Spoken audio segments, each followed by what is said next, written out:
Shalom Bapak Ibu Saudara-saudara yang saya kasihi di dalam Yesus Kristus. Jumpa kembali kita dalam Bible Study CK7 Online. Dan hari ini kita akan diberkati oleh perkataan firman Tuhan yang akan mengingatkan kita tentang bagaimana doa itu memberikan kekuatan dan kemampuan di tengah kita menghadapi pencobaan-pencobaan ataupun pergumulan di dalam hidup ini. Matius 26 ayat 41 mengatakan, "Berjaga-jagalah dan berdoalah, supaya kamu jangan jatuh ke dalam pencobaan. Roh memang penurut, tetapi daging lemah." Untuk itu, mari saya ajak sebelum kita masuk di dalam pembahasan firman Tuhan hari ini, mari kita siapkan hati kita masuk di dalam hadirat Tuhan.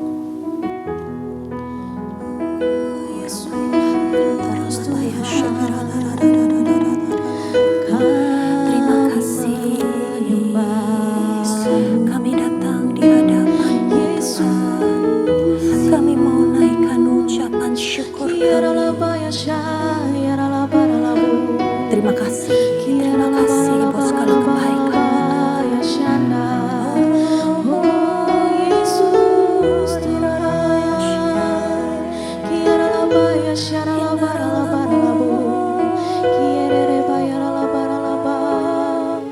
Haleluya.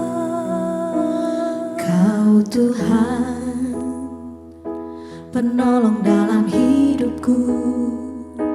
Ku percaya hanya kepadamu. Kau pegang tanganku dan tuntun langkahku. Yesus, kau perlindunganku. Kau Tuhan, kekuatan dalam hidupku, penolongku dalam kesesakan. Kau gunung batuku dan pertahananku. Yesus, kau kemenanganku. Yesus, padamu ku berseru. Kaulah penyelamatku. Terpujilah kau Tuhanku. Mulutku memuji namamu sepanjang umur hidupku. Terpujilah kau Tuhanku di atas segalanya.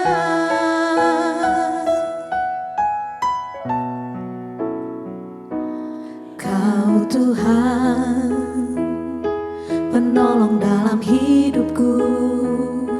Ku percaya hanya kepadamu. Kau pegang tanganku dan tuntun langkahku. Yesus, kau perlindunganku. Kau Tuhan, kekuatan dalam hidupku, penolongku dalam kesesakan. Kau gunung batuku dan pertahananku. Yesus, kau kemenanganku. Yesus, padamu ku berseru. Kaulah penyelamatku. Terpujilah kau Tuhanku. Mulutku memuji namamu sepanjang umur hidupku. Terpujilah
Tuhanku di atas segalanya.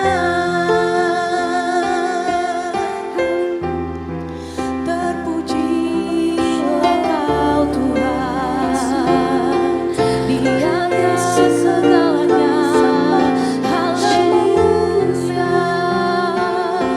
Kiaralaba ya syakaralamu. Kiaralaba ya si. Kiaralaba ya shanda.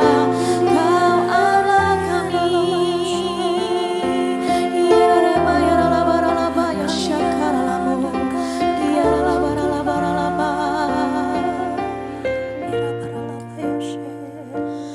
Mengalir kuasa dari tempat maha tinggi, Bapa kekal mulia, Kau hadir di sini, memulihkan hati, menyembuhkan yang terluka.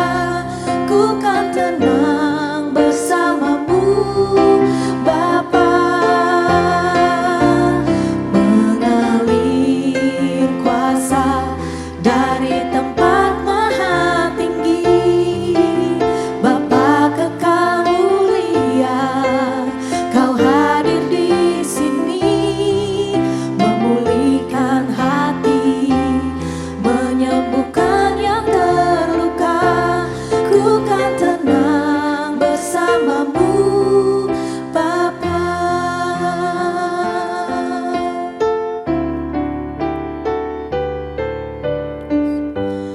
Bapa, Kau mendengar seruan hatiku, tak pernah Kau lepaskan dari kasih-Mu. Lewat lembah gelap, Kau temani aku. Roh-Mu bekerja selalu untuk kebaikanku.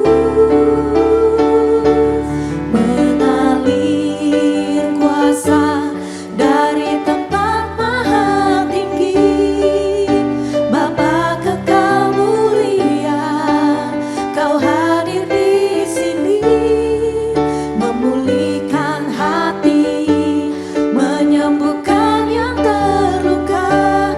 Ku kan tenang bersamamu, Bapa. Mengalir kuasa dari tempat maha tinggi, Bapa kekal mulia, Kau hadir di sini, memulihkan hati, menyembuhkan yang terluka. Ku kan tenang bersamamu, Bapa. Ku kan tenang bersamamu, Bapa. Ku kan tenang bersamamu, Bapa.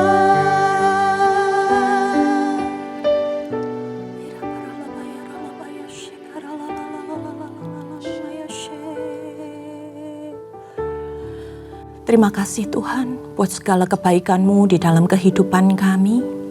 Kami ada hari ini Tuhan, semua karena pertolongan Tuhan, semua karena anugerah dan penyertaan-Mu ya Bapa. Kalau kami hari ini Tuhan mau menyiapkan hati kami untuk mendengarkan firman Tuhan, dan kami mau belajar lebih lagi Tuhan dengan apa yang Kau sampaikan di dalam Mazmur-Mu ini ya Bapa. Kami percaya ya Tuhan, biar setiap yang lemah Tuhan kuatkan, setiap yang berbeban berat Tuhan yang akan meringankan setiap kami. Biar kami belajar bukan hanya untuk mendengar, tetapi melakukan apa yang menjadi isi dari firman-Mu ya Bapa. Dan biar kami disempurnakan melalui segala sesuatu yang kami pelajari. Mari Roh Kudus, beracaralah pada saat ini untuk menjamah setiap kami, meneguhkan hati kami, dan membawa perbaikan demi perbaikan di dalam kehidupan kami, supaya kami semakin diperkenan oleh Tuhan. Hanya di dalam nama Tuhan Yesus, haleluya, amin. Oke saudara-saudara, kita hari ini sama-sama akan belajar tentang Mazmur 141 dengan judul perikop doa dalam pencobaan.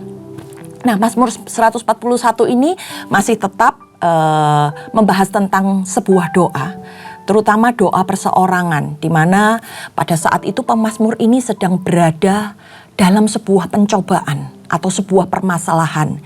Dan ini yang membuat dia berseru-seru kepada Tuhan. Supaya apa saudara-saudara? Supaya dia tidak terjerat di dalam pencobaan. Supaya dia tidak masuk di dalam setiap godaan yang hari itu sedang menggoda dia. Dan dia tetap ada di dalam perlindungan Tuhan. Ini sebagai usaha dari pemazmur untuk dia bisa terbebaskan dari setiap pencobaan-pencobaan yang dia alami. Nah, di dalam kehidupan kita juga sama saudara-saudara.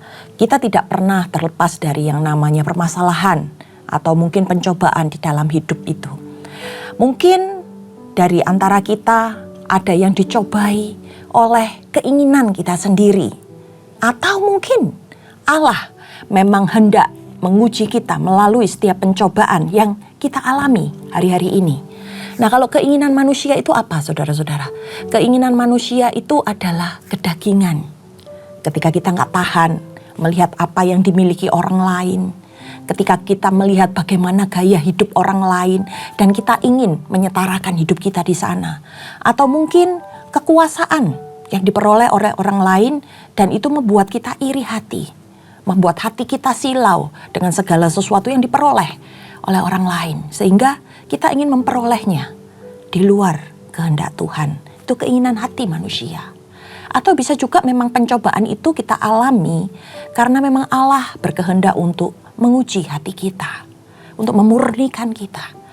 Ketika kita diperhadapkan dengan apa yang kita lihat di dalam dunia ini. Tuhan ingin melihat apakah kita terpikat olehnya. Atau fokus kita tetap pada apa yang memang jadi porsi kita di dalam kehidupan ini. Dan melakukan apa yang benar sesuai dengan kehendak dan rencana dari Tuhan. Dan ketika kita diuji oleh Tuhan, kita bisa tetap menikmati itu semua. Dan menyelesaikan proses kita untuk bisa semakin bertumbuh sempurna dalam pengenalan akan Tuhan. Sekali lagi kita diingatkan bahwa kita ini secara daging lemah, saudara-saudara. Jadi kita harus benar-benar menguatkan hati kita. Dengan apa? Setiap hari kita belajar untuk mendengar suara Tuhan. Setiap hari kita refleksikan apa yang Tuhan sampaikan di dalam kehidupan kita. Nah, melalui pencobaan-pencobaan ini saudara-saudara, yang pertama kita bisa melihat bagaimana pertolongan Tuhan ketika kita bisa melewatinya, ketika kita bisa menyelesaikan semua yang menjadi bagian kita.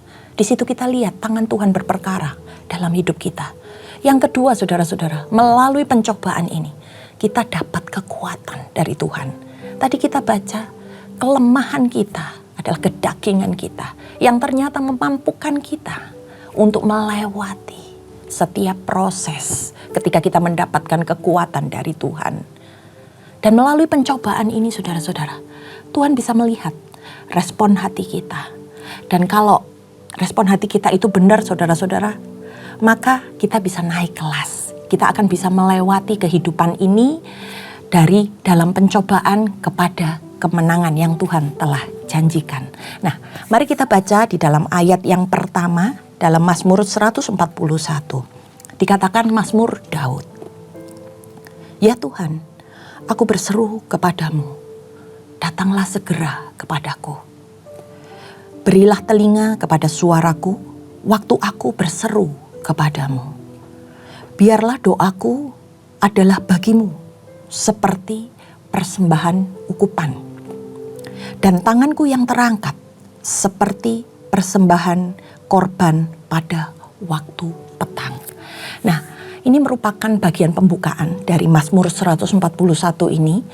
Di mana kalau kita perhatikan saudara-saudara, pemazmur itu sedang berseru-seru. dibuka dari ayat yang pertama, seruan doanya. Seolah-olah pemazmur itu benar-benar saat itu mengharapkan kedatangan Tuhan untuk bisa mendengar apa yang hendak dia sampaikan. Dan selanjutnya di ayat berikutnya saudara-saudara, pemazmur menyampaikan, biarlah doaku adalah bagimu seperti persembahan ukupan. Nah, ini memiliki arti bahwa adalah bagimu. Doa ini dipersiapkan oleh pemazmur dan dipanjatkan hanya bagi Allah saja. Dia sedang meninggikan Tuhan di atas doa-doanya. Disertai dengan apa? Dikatakan ada sikap saudara-saudara. Dia bilang tanganku yang terangkat. Ini sebagai sebuah kata kiasan. Seolah-olah dia sedang membawa sesuatu persembahan kepada Tuhan. Nah, bagaimana makna dari sebuah doa itu adalah kita sedang membawa sesuatu kepada Tuhan. Doa itu tidak hanya sekedar diucapkan saudara-saudara. Mungkin itu muncul di dalam pikiran, lalu kemudian diperkatakan. Tetapi di sini ada sebuah sikap, seperti sedang membawa sebuah persembahan kepada Tuhan dengan sebuah kesungguhan hati. Jadi bukan hanya sekedar apa yang dikatakan melalui perkataan, namun ada sebuah tindakan yang dilakukan untuk menjelaskan perkataan yang disampaikan oleh pemazmur. Dan pemazmur menaikkan doa sebagai dikatakan persembahan ukupan. Persembahan ukupan ini biasanya dilakukan pada zaman Musa, saudara-saudara. Ketika pada masa Musa dan Harun, ketika malam hari mereka membakar kemenyan dan rempah-rempah lain, sehingga baunya itu menghasilkan bau yang harum ketika rempah-rempah tersebut dibakar. Dan ketika asap itu membumbung, itu seperti sebuah persembahan ukupan. Layaknya doa-doa yang sedang dinaikkan di hadapan Tuhan. Ada sesuatu yang menyenangkan hati Tuhan. Ada sesuatu yang terlihat naik ke hadapan Allah. Nah, saudara-saudara, kalau kita baca di ayat selanjutnya, pemazmur berkata, awasilah mulutku ya Tuhan. Berjagalah pada pintu bibirku. Jangan condongkan hatiku kepada yang jahat, untuk melakukan perbuatan-perbuatan yang fasik bersama-sama dengan orang-orang yang melakukan kejahatan. Dan janganlah aku mengecap sedap-sedapan mereka. Nah, di ayat yang ketiga dan keempat ini merupakan sebuah permohonan yang disampaikan oleh pemazmur.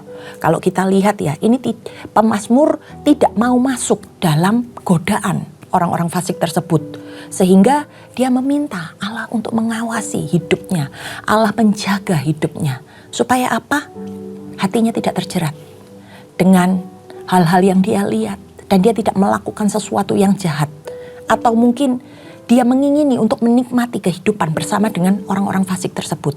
Nah, kalau kita lihat saudara-saudara di ayat yang keempat ini, melalui doanya, pemazmur itu sedang mengingatkan dirinya sendiri. Dia sedang meyakinkan dirinya bahwa Tuhan itu mendengar dan Tuhan itu melihat apa yang dia lakukan. Sebagai manusia, dia tahu kelemahannya. Dan dia juga melihat apa yang dilakukan orang-orang fasik itu. Mungkin menarik saudara-saudara, mungkin itu menarik hatinya dan sepertinya nikmat untuk dia terlibat untuk melakukannya. Disebut sebagai sedap-sedapan, sesuatu yang harum. Tapi dilakukan oleh orang fasik. Tapi ternyata sesuatu yang enak itu merupakan sebuah dosa di hadapan Tuhan. Sehingga pemazmur menyadari dia harus berjaga-jaga. Dia minta supaya Tuhan itu mengawasi dan menjagai, membentengi dia. Supaya dia tidak terjerat di dalam dosa tersebut. Kemudian di ayat yang kelima dikatakan, biarlah orang benar memalu dan menghukum aku. Itulah kasih.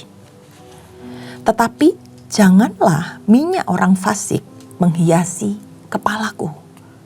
Sungguh aku terus berdoa menentang kejahatan-kejahatan mereka. Apabila mereka diserahkan kepada hakim-hakimnya, maka mereka akan mendengar bahwa perkataan-perkataanku menyenangkan. Di ayat yang ketujuh, seperti batu yang dibelah dan dihancurkan di tanah. Demikianlah akan berhamburan tulang-tulang mereka di mulut dunia orang mati. Nah, apa yang sedang hendak dinyatakan di dalam Mazmur 5 ayat 7? Ini respon, saudara-saudara. Bagaimana respon dari pemazmur itu yang menolak secara tegas kejahatan yang dia lihat, kejahatan yang dilakukan oleh orang-orang fasik. Dan di akhir dari ayat yang ketujuh dia sampaikan seperti sebuah kata-kata kutukan. Nah, kalau kita lihat dari awal di ayat yang kelima, ada sebuah kata yang kontra ya saudara-saudara. Biarlah orang benar memalu dan menghukum aku. Itulah kasih disampaikan. Bagaimana ini merupakan respon dari orang benar, sesuatu yang berbeda. Walaupun untuk melakukan sesuatu yang benar, pemazmur merasakan sakit seperti sedang dipalu atau dihukum. Tapi itulah kasih dalam bentuk kebenaran. Paham ya saudara-saudara? Ketika kita disakiti, kita dipalu, seperti kita dihukum. Tapi kalau kita melakukannya dengan benar, ada rasa sakit. Tapi itulah kasih yang kita lakukan di dalam bentuk kebenaran. Ketika kita melakukan apa yang benar di hadapan Tuhan, sekalipun di tengah keadaan yang sulit. Ketika kita melihat orang-orang di sekeliling kita seolah-olah enak-enak saja melakukan dosa. Tetapi di situ kita bilang bahwa aku rela menjauh. Karena apa? Karena kasihku kepada Tuhan. Karena aku tidak mau kehidupanku terkhamiri oleh apa yang mereka lakukan. Yang di hadapan Tuhan merupakan sebuah dosa. Nah, kemudian di ayat selanjutnya dikatakan, janganlah minyak orang fasik menghiasi kepalaku. Nah, pada kebiasaan di zaman itu saudara-saudara, minyak itu dituangkan ke kepala orang ketika mereka melakukan sebuah pesta. Nah, kata janganlah ini merupakan sebuah tekad yang dinyatakan oleh pemazmur untuk dia tidak mengikuti kebiasaan-kebiasaan orang fasik. Mungkin ada hubungannya dengan pesta pora pada masa itu.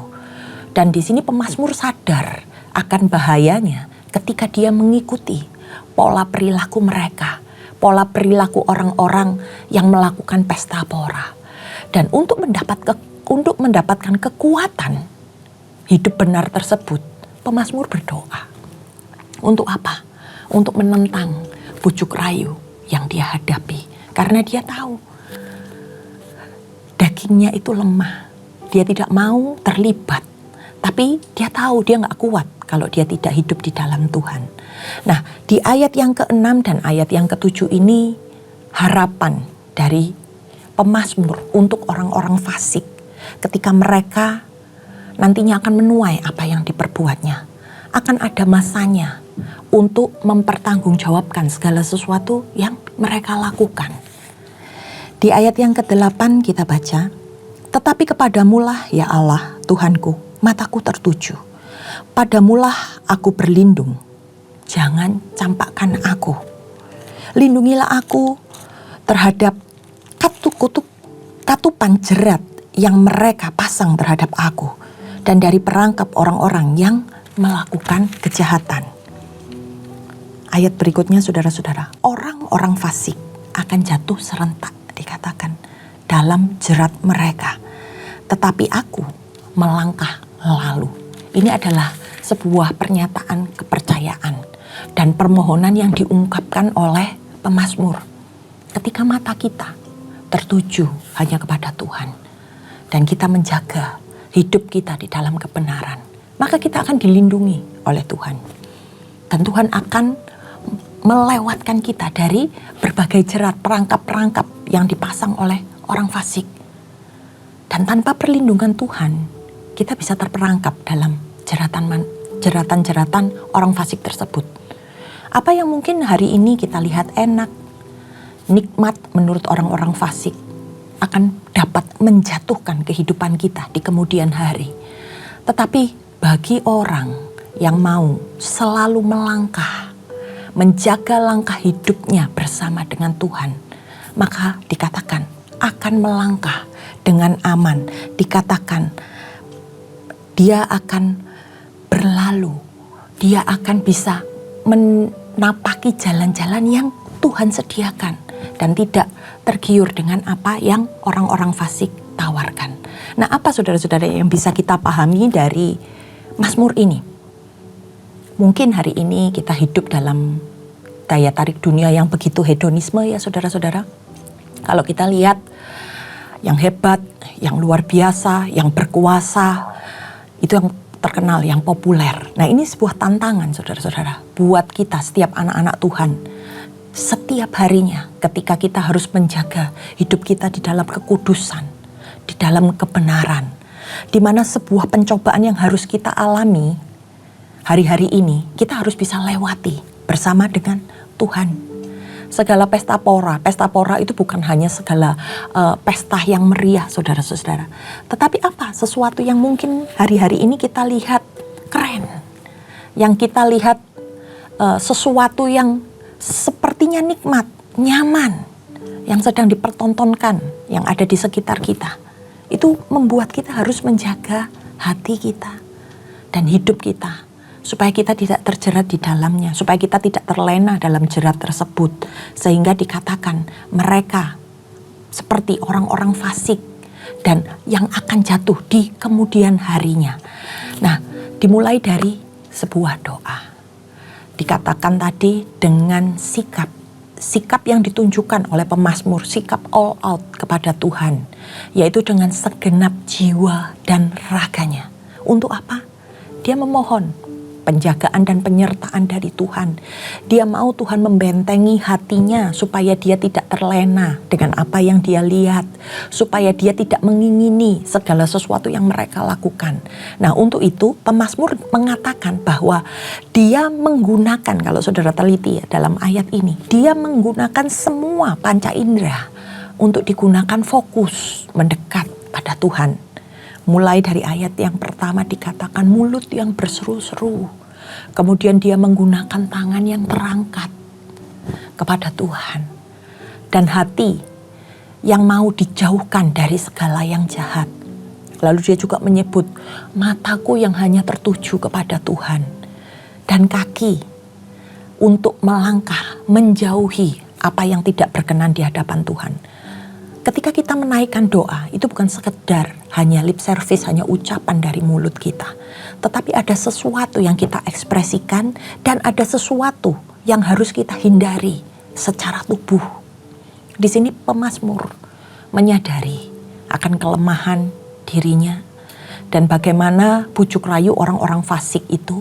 Dia sadar itu adalah sebuah bahaya. Ketika dia mengingini, maka dia akan terjerat dalam perbuatan orang-orang fasik itu. Dia tahu itu salah dan dia tidak mau terjerumus di dalamnya. Walaupun tidak dijelaskan secara detail kejahatan-kejahatan apa yang ada di dalamnya, tapi apa yang disampaikan di dalam Mazmur ini adalah perbuatan-perbuatan yang tidak Tuhan sukai.